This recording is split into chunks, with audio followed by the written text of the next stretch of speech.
Have you opened your online health portal and seen a lab result in red? Or did your doctor say that your blood pressure or cholesterol or blood sugar is no longer normal? Did that scare you? Here's the thing. In modern medicine, abnormal doesn't always mean something new and bad happened. Sometimes it means we ran 100 tests and found the one that was bound to look off. Sometimes it means the goalposts moved. Today, I'll help you stay calm, ask better questions, and figure out which abnormalities actually matter. Because the goal was never to be normal on paper. It's to know which ones count and which ones don't. Hi, I'm Dr. Bobby Du Bois, and welcome to Live Long and Well, a podcast about what the evidence can and can't tell us about living healthier lives. As a physician, scientist, Ironman triathlete, and author of several hundred scientific papers, I read the studies so you don't have to, helping you cut through the hype, focus on what actually works, and make better choices for your health. Welcome, my dear listeners, to today's episode, Moving the Goalposts, when abnormal doesn't mean you're sick. Now, most of my episodes are focused on evidence. What do we know about microplastics? Is coffee in the morning a great idea or not? Do we need 8 glasses of water a day? What is the evidence on reducing our risk of cognitive decline? But today is different. Today I want to talk about how hard it's gotten to simply be normal. In a bit, I'll share my story, but first, some fun history. Let me take you to a small French village. A writer named Jules Romans in the 1920s wrote a play about a country doctor named Knock. So Dr. Knock arrives in the village full of annoyingly healthy people. Nobody's sick. And for Dr. Knock, that's not a public health triumph. It's a business catastrophe. So he opens a clinic, hangs scary anatomical charts, uses impressive sounding jargon, and convinces a man with a small twitch that his spine is rotting, and a tired woman that she's really a ticking time bomb of bad health problems. By the end of the play, the hotel becomes a hospital. The whole village is bedridden and happily paying him as their doctor, living on broth and taking their temperature every hour. Knock's motto, which we often refer to now as Knock's Law, is that a healthy person is simply a patient who doesn't yet know it. Now, here's the thing everyone forgets about that play. Knock was, in fact, a crook. That was the joke. He wanted the money. He knew those villagers were just fine, and he made them sick on paper on purpose. And if that were our story today, a few greedy doctors inventing diseases to sell cures, this would be a pretty easy episode. Name the villain, avoid the villain, done. But that's not what's happening. And that's what makes 2026 stranger than 1923. Because today, mostly, there are very few Dr. Knocks. There are very few villains. So what are there? There are well-meaning people, doctors, each doing exactly what we asked them to do. The cardiologist who wants to treat your blood pressure before it causes a stroke. That's a good person doing good work. The endocrinologist wants to catch your blood sugar before it becomes diabetes. Also good. The radiologist reading your scan a little more carefully. The geneticist offering to tell you your risk. The lab adding 20 more markers to their usual panel. Every one of them is trying to help. And in their own lane, most of them are right.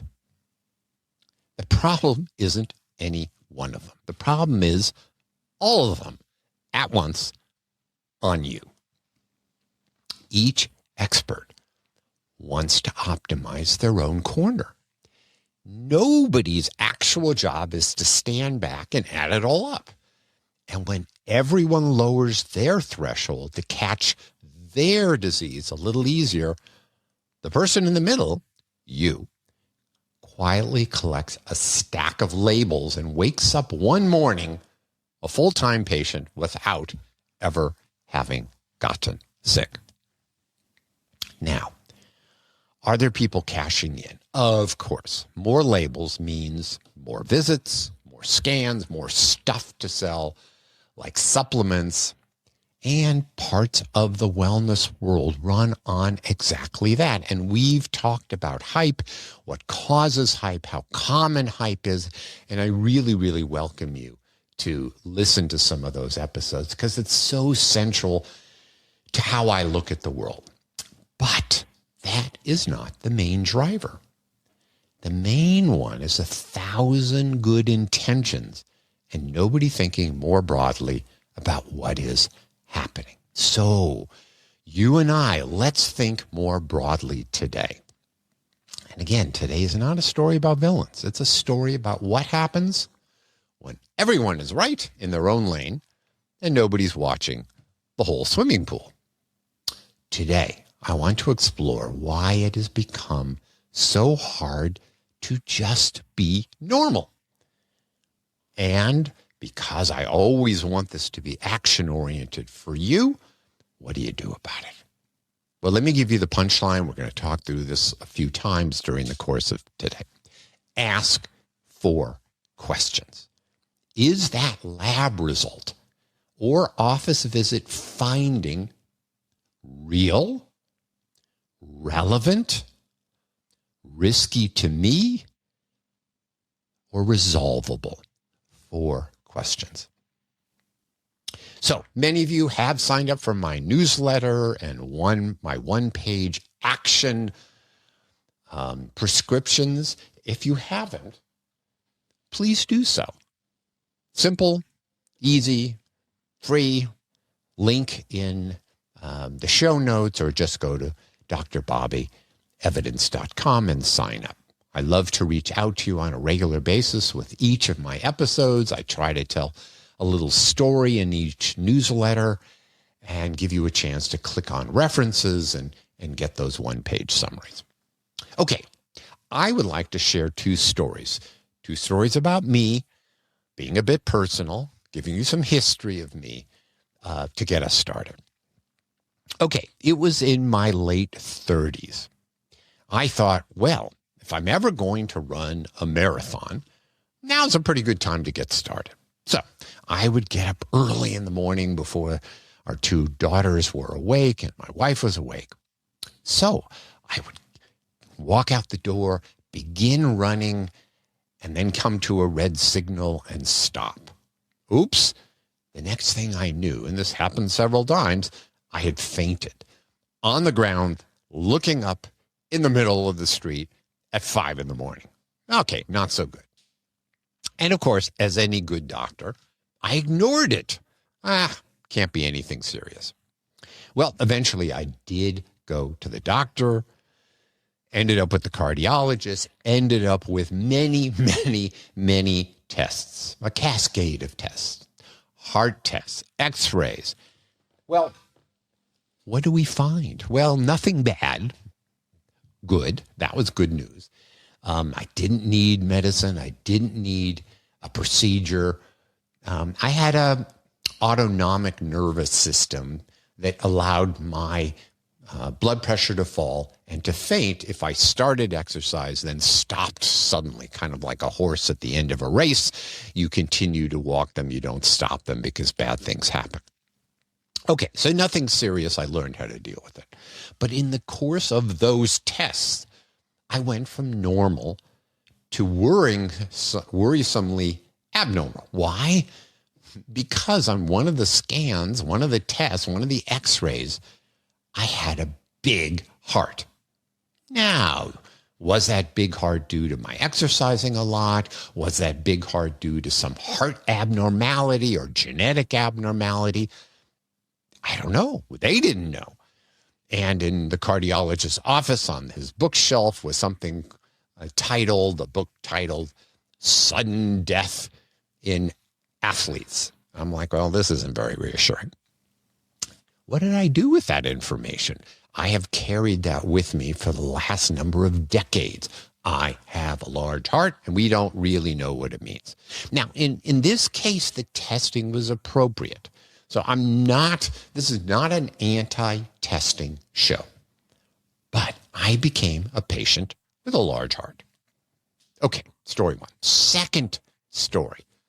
Well, I started doing marathons, and I started doing triathlons, and then Ironman distance triathlons. And I'm fortunate that at age 70, I'm still able to do them. The half distance Ironman triathlons takes me about 7.5 hours, 7 hours, something like that. Okay, I've been feeling fine. 5 to 7 years ago, my blood pressure, my cholesterol, my blood sugar went up a tiny bit. But it wasn't that my values changed. It was the goalpost change, which I'll come back to. And now I have high blood pressure, high cholesterol, high blood sugar. And these are 3 heart risk factors. And I'm getting close to having what's called metabolic syndrome. So did I get sicker, or did my tests pretty much show something and everybody changed the rules for what's abnormal? And as we'll get to, there's a lot of that going on. Okay, that's my story. Everyone gets their own version. So why is it more likely that you will have a red lab result moment? Well, there are 3 reasons, and we're going to walk through each one of these carefully because it's very important you understand how it happens, because we'll then talk about the antidote of how to deal with this. So 3 reasons. We are testing more, we are moving the goalposts, and we are diagnosing more. Those are the 3. We're going to walk through them. Driver 1, we measure more. Now, what happens? We measure more, you are more likely to find an abnormality. Why is that? Well, every test has a statistical normal, which is generally the 95% of all people who took the test are called normal. And then if you're at the upper couple of percent, the lower couple of percent, then you are abnormal. And that's where those red results come from. Not a specific thing that says, okay, now your iron is bad, but it is a statistical definition. So you do a bunch of tests, positive findings are inevitable. What's happening? Well, doctors order more tests today to be complete. You've also heard about all these, get 100 blood tests for $400. And they're pushing this for people who are well. If you do a large number of tests, an abnormal result is nearly inevitable. Now, here's the problem. That red flag on that health portal can feel like a diagnosis. But sometimes it's just the arithmetic of testing. Okay, I'm going to walk through 4 questions, and this will help us tease apart what to do when somebody tells you you're not normal or a result isn't normal. Question 1, is it real? Is that result real? Repeat it and find out.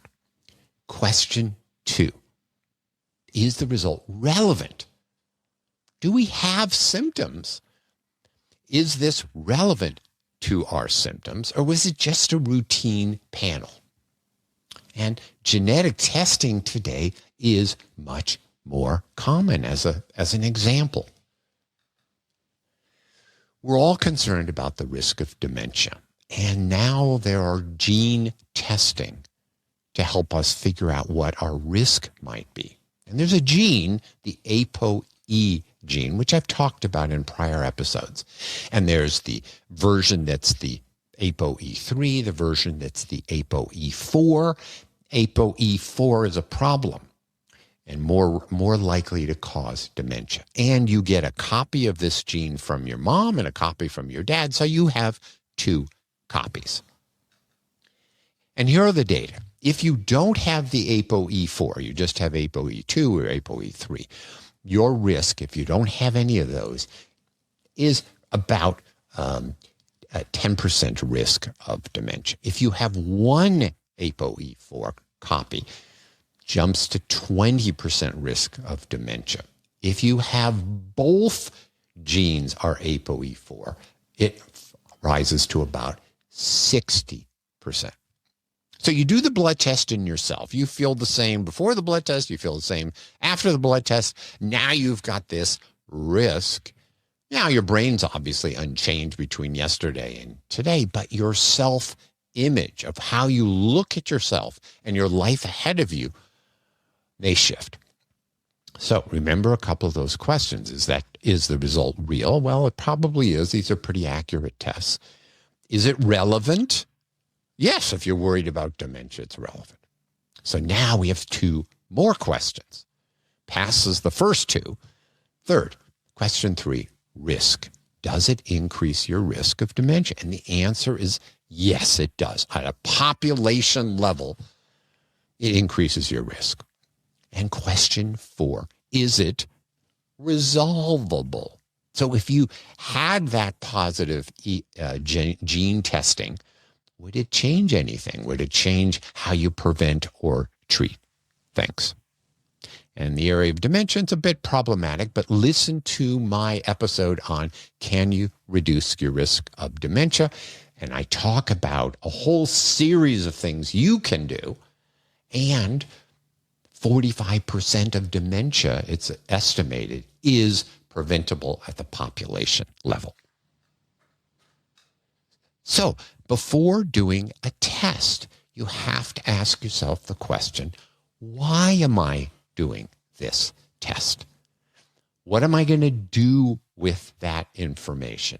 And there's even a new test, and that's the tau blood test, which is getting a lot of attention now. I'll probably do a full episode on it, that supposedly predicts whether you're going to get Alzheimer's in the next decade or so, 5 years, 10 years. Let me know if you'd like me to do an episode on this. Now, it isn't just genetic testing. There is a increased tendency to test more broadly. If you have back pain, get an MRI. If you have a headache, get an MRI. If you watch Instagram or talk to your friends or read news reports, get a total body MRI. I have another episode called To Test or Not to Test, where I walk through all of this. So please take a listen and you'll get a sense of the pros and the cons. In general, I'm not big on total body MRIs. Okay, let's step back. Here's a study which is critical and is not unique to back pain. So in 1994, there was a really interesting study, one I found really interesting, in the New England Journal of Medicine. They took 98 pain-free people.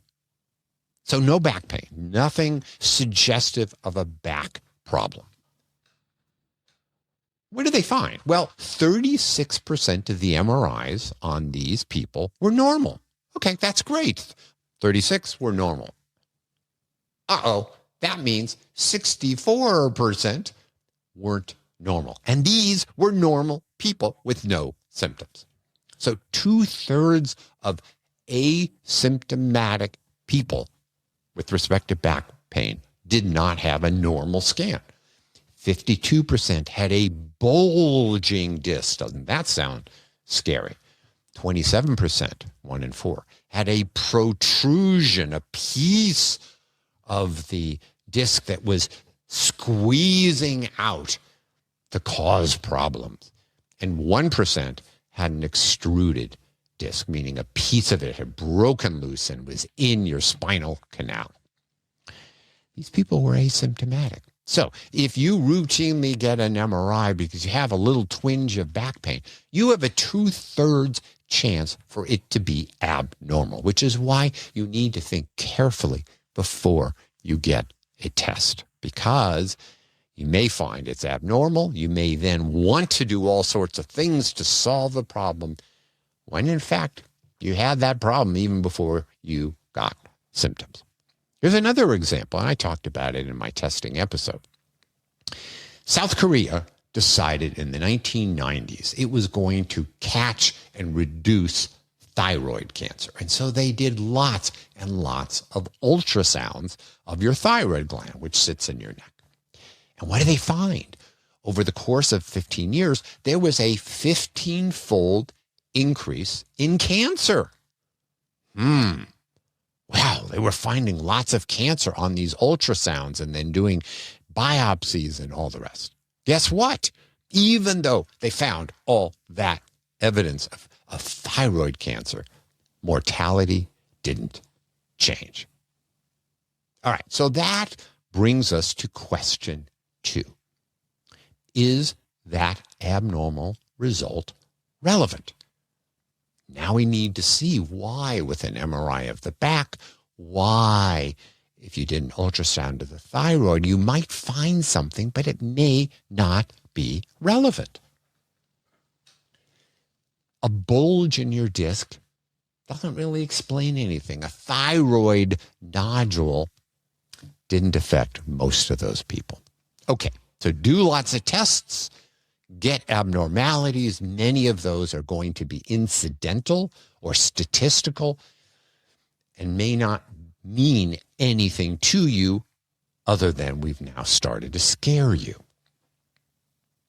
Okay, next driver of why it's harder and harder to be normal. And that is we move the goalposts. So we became abnormal, not because our blood values changed, but because the definition changed. There's no villain here. As I said earlier, there's just many doctors and scientists trying to find concerns to address. All right, let's step back. Is moving the goalposts a real issue? Well, a study was done by Moynihan, published in PLOS Medicine. They looked at 14 different conditions, diagnoses, over a period of time. What they found was in 10 of those, the definition broadened. What does that mean? We have a wider net to catch more fish.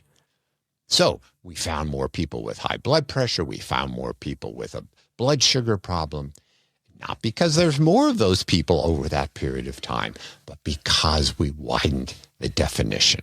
Now, is this good that we're widening the definition, or is it bad? Like most things, it's a bit of each. Let me give you some examples. And some of these examples fit right into the story I've already told you. So the first one is blood pressure. Now, we've talked in many, many episodes that blood pressure is a problem. It increases our risk of a stroke, of a heart attack, of dementia, of heart failure. It's a real issue. And the beauty is we can do something about it. But now, here's the nuance. Here's the problem. Historically, if we go back a couple of decades, we ran around with this idea that your blood pressure is normal unless it gets above 140/90. And that was kind of historically how we thought about it. But then in 2017, the American Heart Association changed the definition. Instead of 140/90, now if your blood pressure was above 130/80, you have high blood pressure. Guess what? In one day, that change meant that there were 45% of U.S. adults, almost half of every adult, now had high blood pressure. And if you read the latest guidelines, they want you to get your blood pressure under 120. 60% of Americans are not normal with respect to blood pressure when you do this.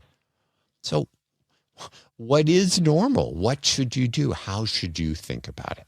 So now I have treated high blood pressure because the definition shifted. As we'll get to, treatment is probably a good idea, but this is one of the reasons why, or one of the examples of why it's getting harder and harder to be normal. Here's another one, cholesterol, LDL.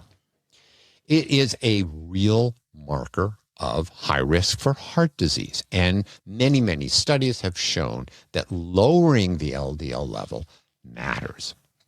Okay, in the 1980s and 90s, the LDL goal was get the blood value less than 130. But then in the early 2000s, there were new guidelines that targeted an LDL level less than 100. So we went from 130 becomes abnormal to now anything above 100.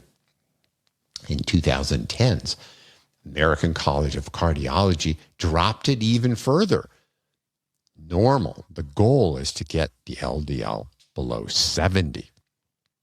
And if you've had a heart attack, drop it to below 55. Okay, so we started at 130. Now we're already seeing it should be less than 70, maybe less than 55 in some circumstances. But the average LDL in the United States is 111. So 80 to 90% of adults would now be referred to as having an abnormal cholesterol. Not because their cholesterol changed over the course of a couple of years, but because the definitions changed. So now I have high cholesterol too, again, because the goalpost did some shifting. Now let's ask our 4 questions. Are those cholesterol levels real? Yes. Obviously, you would repeat them if you think maybe you had a fatty meal before you got the blood test. So yes, by all means, repeat it. Likely it's real. Question 2, is that elevated LDL relevant? Well, yeah, the risk, the problem is there. And question 3, is there a risk associated with a high LDL? Absolutely. Question 4, is it resolvable? Yeah, statins, which is the most common, are cheap and pretty safe, and they're effective. But as many folks have talked about, if you just have an isolated LDL level that's a bit elevated, it's not absolutely clear whether treatment is really necessary. Now, if you have high blood pressure and a few other things, then absolutely yes. So that's the second driver. So the first one is you do more tests, you find more abnormal. Second one is the goalposts keep shifting, the net's wider, we find more people that are abnormal. The final driver. Now we have more labels. We label more. Part of the reason it's hard to be normal are common symptoms. And struggling with the question, are these common symptoms a disease? Or is it just the human condition? My belief is everybody has fatigue at times. Everybody at times feels down or has headaches or has some aches and pains, especially as you get a bit older. We all periodically have bloating or brain fog or poor sleep. These are common symptoms. And very likely, many of you have them. So, tough question. When do common life experiences become an illness to treat? Because almost everyone has some of these symptoms, I like to ask the question, well, are the symptoms very serious or just annoying? And are they really new? Is this something that has cropped up? Remember Dr. Knock and Knock's Law. A healthy person is simply a patient who doesn't yet know it. And there's no lack of experts coming up with new answers, new diagnoses for some of these symptoms. So I've been around for a while. And back in the 1980s, these kinds of symptoms were called chronic Epstein-Barr virus syndrome, or chronic Candida, or Lyme disease. Well, now we have new labels. Well, it's your mold in your system, or it's other toxins in your system, or it's adrenal fatigue, or leaky gut, or long COVID. The symptoms that you're experiencing can be real, even when the label, the diagnosis, isn't. As an example, the Endocrine Society basically summarized the information about adrenal fatigue, that there's no proof adrenal fatigue is real. Leaky gut, very interesting theory, not really diagnosable or clearly treatable. Yeah, there are real cases of long COVID and autoimmune illnesses after infections. But labeling is too common. Like Dr. Knock, for functional medicine, it's good business. Have a new diagnosis, even if the evidence doesn't support it. Therefore, we have to test you for this diagnosis. And oh, by the way, if it's abnormal, I've got a protocol to sell you, or a subscription, or supplements, or something else. The suffering is real. Now, the label, the diagnosis, has to earn its keep. So keep in mind questions 2 and 4. Is it relevant? These theories, these tests? Maybe not. Is it resolvable with evidence-based treatments? Probably not. Okay, what I've tried to build the case is it's getting harder and harder to be normal. Now, is that good or bad? And like most things, it's often both. What are the harms of all this? There are 3. First, anxiety. You get this abnormal test. I got the finding of a large heart. And you worry. You worry a lot. What does this mean for my future, being with my wife and my kids? You do the gene test for dementia, and it's positive. What does this all do? So anxiety is a big issue. Second issue that's a harm. There's a cascade of tests. Remember me, I fainted, I got this test, this cardiac test, this other test, this other test. So it's a cascade of tests. It takes time, it takes money. You may find weird abnormalities. And when you find something, that might lead to, you need a biopsy, or you need radiation or surgery or medications. And third, when you get these abnormal tests, it costs money and it costs time.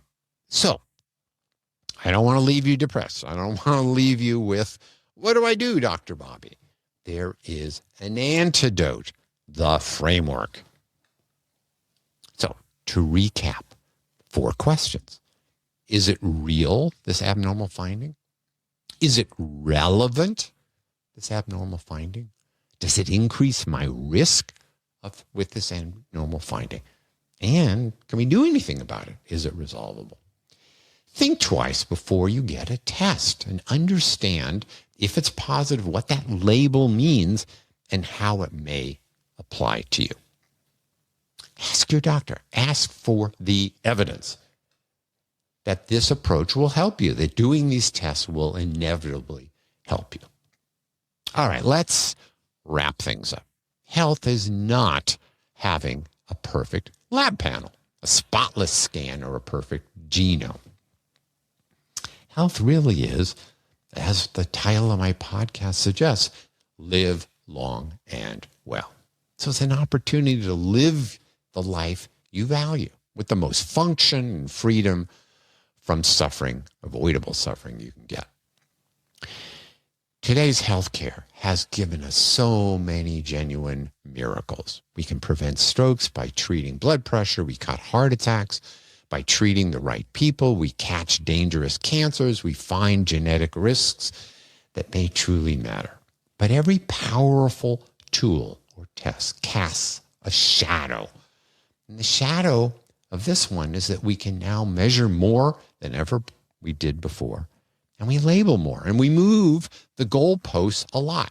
So the answer was never to reject testing or diagnoses or treatment, but to be aware of what is happening. Not under-tested, not over-tested, wisely tested, wisely labeled, wisely treated.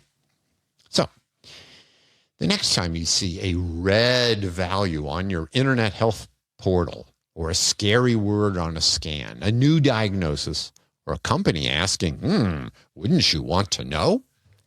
Pause and run the 4 questions. Is it real? Is it relevant? Is it risky? Is it resolvable? Being normal doesn't mean having no abnormalities. It means knowing which ones matter. You can get a 1-page summary if you go to the link. This will summarize some of these questions for you. And tell me your story. Do you have a story about an abnormal finding, the path it took you on? Let me know. Until next time, as always, I hope you live long and well. Thanks so much for listening to Live Long and Well with Dr. Bobby. If you like this episode, please provide a review on Apple or Spotify or wherever you listen. If you want to continue this journey or want to receive my newsletter on practical and scientific ways to improve your health and longevity, please visit me at drbobbylivellongandwell.com. That's doctor as in DR, Bobby, livelongandwell.com.